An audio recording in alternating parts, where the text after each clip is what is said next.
Mike, looks like a little bit more of a normal August pattern going forward. The humidity coming back, typical temperatures, as well as our pop-up showers and thunderstorms. Quiet on radar, but did have some activity, especially down the Bayou River parishes, parts of the Florida parishes, and those areas where we did get some isolated downpours. Picked up more than a ½ inch of rainfall, 0.67 at Reserve, just over 7/10 of rain at Galliano. Nothing at Kenner, though we did get some nearby thunderstorms and at times breezy conditions. A few little outflow boundaries from those thunderstorms. That activity settling down for the rest of the night, and we are continuing to see clearing skies. At the moment, though, little lingering cloud cover over downtown, 81 degrees with a dew point of 72. Though feels like 85 normally at this time of the night. I don't show the humidity or the heat indices, but just to show you with temperatures in the upper 70s, low 80s, and humidity not terrible, but definitely on the rise. Heat indices, at least not in the 90s, sometimes even at this time of night,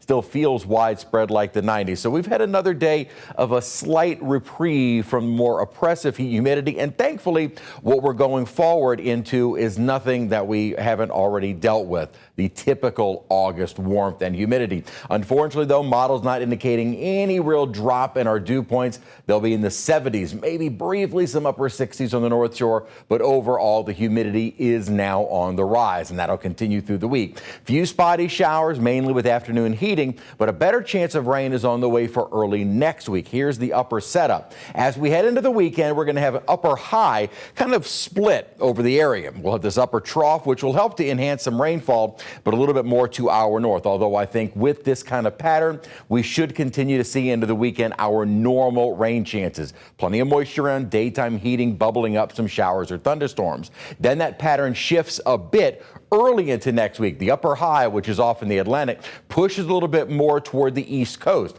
At the same time, an upper low will start to develop over coastal Texas. This will enhance the southerly flow over us. Southerly winds bringing back a surge of tropical moisture more so, and that'll help increase our rain chances and bring back the chance for some maybe isolated downpour. So we'll be watching for through the weekend the normal 20, 30, 40% chance. As we head into early next week, that chance looks to increase to about 50 or 60%. Still at that upper low sitting over in North Georgia right now and keeping that drier air in place. Now, we're proximity to the Gulf, still has some moisture in the atmosphere. Rarely this time of year can we just get rid of all moisture, and there's usually enough with daytime heating to bubble up a few isolated showers and storms. And that looks to be the case over the next couple of days, mainly afternoon heating type variety. Now, as we head into the end of the weekend and certainly into more next week, our rain chances do start picking up. So next several days, a very typical stretch for August.